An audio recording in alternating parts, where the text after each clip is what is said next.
ವಿಜಯೇಂದ್ರ ಜೊತೆ ಕಾಣಿಸಿಕೊಂಡ rebel Limbavali by election ಗೆಲ್ಲಲು ಒಗ್ಗಟ್ಟಿನ ಮಂತ್ರ ಜಪಿಸಿದ ಬಿಜೆಪಿ. ಬಾಗಲಕೋಟೆಯಲ್ಲಿ ಅರವಿಂದ ಲಿಂಬಾವಳಿ ಪ್ರತ್ಯಕ್ಷವಾದ್ರು. ಬಿವೈ ವಿಜಯೇಂದ್ರ ಜೊತೆ ಕಾಣಿಸಿಕೊಂಡ್ರು. ಎಲ್ಲ ಕಡೆಯೂ ಒಗ್ಗಟ್ಟಿನ ಮಂತ್ರ. ಈಗ ಬೈ ಎಲೆಕ್ಷನ್ ಗೆಲ್ಲಲು ಒಗ್ಗಟ್ಟಿನ ಮಂತ್ರವನ್ನ ಜಪಿಸುತ್ತಿದೆ ಬಿಜೆಪಿ. ಬಾಗಲಕೋಟೆಯಲ್ಲಿ ಅರವಿಂದ ಲಿಂಬಾವಳಿ ಪ್ರತ್ಯಕ್ಷ. ಬಿವೈ ವಿಜಯೇಂದ್ರ ಜೊತೆಗೆ ಅಂತ್ರ ಕಾಯ್ದುಕೊಂಡಿದ್ರು ಲಿಂಬಾವಳಿ. ಆದರೆ ಎಲೆಕ್ಷನ್ ಬರ್ತಿದ್ದಂತೆಯೇ ಒಗ್ಗಟ್ಟಿನ ಮಂತ್ರ ಶುರುವಾಗುತ್ತೆ. ವಿಜಯೇಂದ್ರ ವಿರೋಧ ಬಣದಲ್ಲಿದ್ದಂಥ ಅರವಿಂದ ಲಿಂಬಾವಳಿ ಬಾಗಲಕೋಟೆಯಲ್ಲಿ ಕಾಣಿಸಿಕೊಂಡ್ರು. ಉಪಚುನಾವಣೆಯ ಹಿನ್ನೆಲೆಯಲ್ಲಿ ಪ್ರತ್ಯಕ್ಷವಾದ್ರು. ಬಿವೈ ವಿಜಯೇಂದ್ರ ಜೊತೆಗೆ ಪಕ್ಕದಲ್ಲೇ ಕುಳಿತು ಮಾತುಕತೆ ಆಡಿದ್ರು.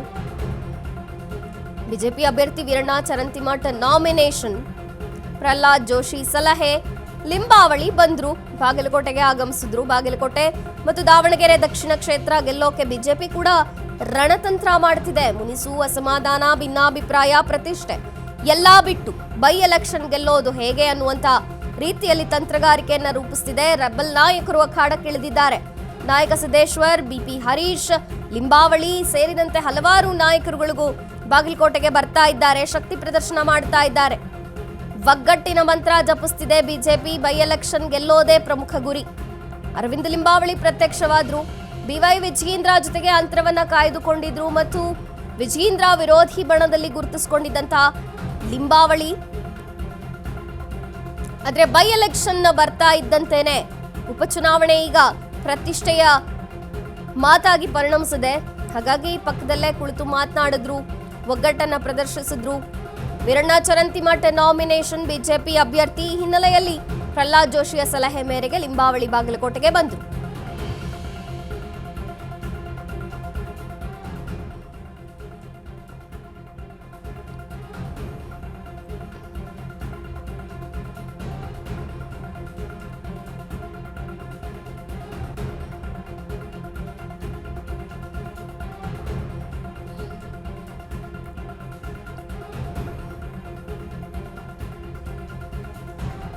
ಬಾಗಲಕೋಟೆಯಲ್ಲೂ ಕೂಡ ಬೈ ಎಲೆಕ್ಷನ್ ಪ್ರತಿಷ್ಠೆಯಾಗಿದೆ.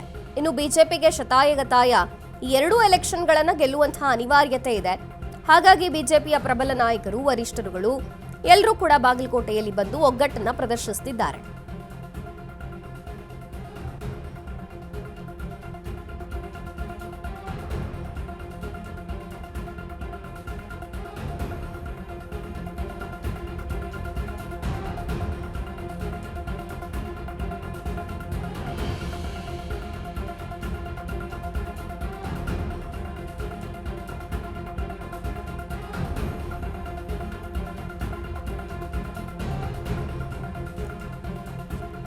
ಮುನಿಸು, ಅಸಮಾಧಾನ ಎಲ್ಲವನ್ನ ಮರೆತು ಬಿಜೆಪಿ ನಾಯಕರು ಒಗ್ಗಟ್ಟಿನ ಮಂತ್ರವನ್ನ ಜಪಿಸಿದ್ರು ಬಾಗಲಕೋಟೆಯಲ್ಲಿ. ಅಭ್ಯರ್ಥಿ ವೀರಣ್ಣ ಚರಂತಿಮಠ ನಾಮಿನೇಷನ್, ಈ ಕಾರಣಕ್ಕೆ ಎಲ್ಲ ನಾಯಕರುಗಳು ಬಂದ್ರು, ವರಿಷ್ಠರು ಬಂದ್ರು. ಬಿಜೆಪಿಯ ಶಕ್ತಿ ಏನು, ನಾವು ಒಗ್ಗಟ್ಟಾಗಿದ್ದೇವೆ ಅಂತ ತೋರಿಸಿಕೊಂಡ್ರು. ಇನ್ನು ಲಿಂಬಾವಳಿ ಕೂಡ ಬಂದ್ರು. ಎಲ್ಲ ಮುನಿಸು, ಪ್ರತಿಷ್ಠೆ, ಸಿಟ್ಟು, ಕೋಪ ಎಲ್ಲವನ್ನ ಬಿಟ್ಟು ಈಗ ಬೈ ಎಲೆಕ್ಷನ್ ನಲ್ಲಿ ಎರಡೂ ಕ್ಷೇತ್ರಗಳನ್ನ ಗೆಲ್ಲಿಸೋದೆ ಸದ್ಯಕ್ಕೆ ಇರುವಂತಹ ಪ್ರಮುಖ ಗುರಿ. ಅದನ್ನ ಮಾತ್ರ ತಲೆಯಲ್ಲಿಟ್ಟುಕೊಂಡು ಎಲ್ಲ ನಾಯಕರುಗಳು ಬಂದ್ರು. ಬಾಗಲಕೋಟೆಯಲ್ಲಿ ಶಕ್ತಿ ಪ್ರದರ್ಶನವಾಯಿತು ಬಿಜೆಪಿಯದ್ದು.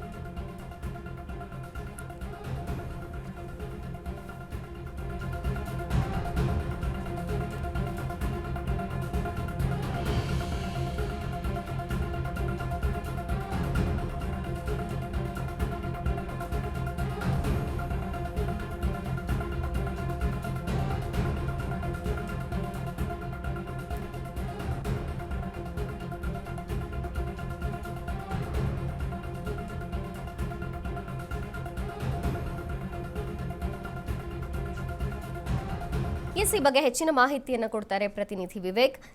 ವಿವೇಕ್, ಬಿಜೆಪಿಗೆ ಎರಡೂ ಕ್ಷೇತ್ರಗಳು ಕೂಡ ಪ್ರತಿಷ್ಠೆಯಾಗಿ ಪರಿಣಮಿಸಿದೆ, ಅನಿವಾರ್ಯತೆಯೂ ಕೂಡ ಇದೆ. ಬಾಗಲಕೋಟೆಯ ಸಂದರ್ಭ ಮತ್ತು ಪರಿಸ್ಥಿತಿಗಳು ಹೇಗಿದೆ?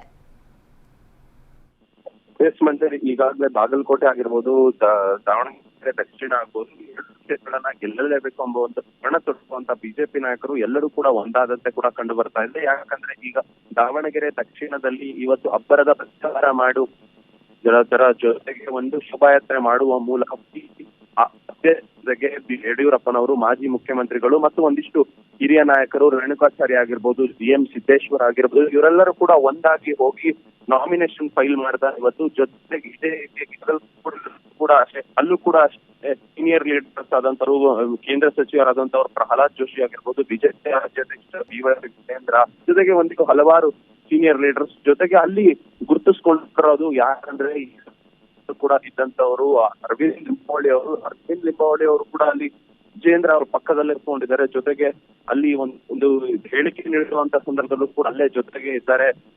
ಒಟ್ಟಾರೆಯಾಗಿ ಇಲ್ಲಿ ಕಂಡುಬರುವಂತ ದೃಶ್ಯಗಳು ಏನಂದ್ರೆ, ಅರವಿಂದ್ ಲಿಂಬಾವಳಿ ಅವರು ಇಷ್ಟು ದಿನದ ಅಧ್ಯಕ್ಷರಿಂದ ದೂರ ಉಳಿದರು, ಅಸಮಾಧಾನವನ್ನು ಹೊರಗೆ ಹಾಕ್ತಂತವರು, ಜೊತೆಗೆ ರೆಬಲ್ಟಿನಲ್ಲಿ ಕೂಡ ಗುರುತಿಸ್ಕೊಂಡವರು ಈಗ ಅಧ್ಯಕ್ಷರ ಜೊತೆಗೆ ಕೂಡ ಹೊಂದಾಣಿಕೆ ಮಾಡಿಕೊಂಡು ಅವರ ಜೊತೆಗೆ ಅಲ್ಲಿ ಇದ್ದಾರೆ ಅನ್ನೋದು ಒಂದಿಷ್ಟು ಕುತೂಹಲ ಮೂಡಿಸುವಂತ ಸಂಗತಿ. ಏನಂದ್ರೆ ಜೊತೆಗೆಲ್ಲರೂ ಕೂಡ ಒಟ್ಟಾಗಿ ಈಗ ಅಭ್ಯರ್ಥಿನ ಗೆಲ್ಲಿಸಲೇಬೇಕು ಅಂತ ಎಲ್ಲರೂ ಕೂಡ ಒಂದಾಗಿರೋದು ಬಿಜೆಪಿಯಲ್ಲಿ ಒಂದು ಅಚ್ಚರಿ ಮೂಡಿಸುವಂತ ಸಂಗತಿ. ಜೊತೆಗೆ ಹೈಕಮಾಂಡ್ ಕೂಡ ಈ ಬಾರಿ ಸ್ಟ್ರಾಂಗ್ ಮೆಸೇಜ್ ಕಂಡು ಬರ್ತಾ ಇದೆ. ಏನಾದ್ರೂ ಮಾಡಿ 2 ಅಭ್ಯರ್ಥಿಗಳನ್ನ ಗೆಲ್ಲಿಸಲೇಬೇಕು ಅಂತ ಒಂದು ಸ್ಟ್ರಾಂಗ್ ಮೆಸೇಜ್ ಬಂದಂತೆ ಕಂಡು ಬರುತ್ತೆ. ಸೀನಿಯರ್ ಲೀಡರ್ಸ್ ಆದಂತವರು, ರೆಬಲ್ ಬಣದವರು ಎಲ್ಲರೂ ಕೂಡ ಒಂದಾಗಿದ್ದಾರೆ. ಎಸ್ ವಿವೇಕ್, ಥ್ಯಾಂಕ್ ಯು ನಿಮ್ಮೆಲ್ಲ ಮಾಹಿತಿಗಾಗಿ.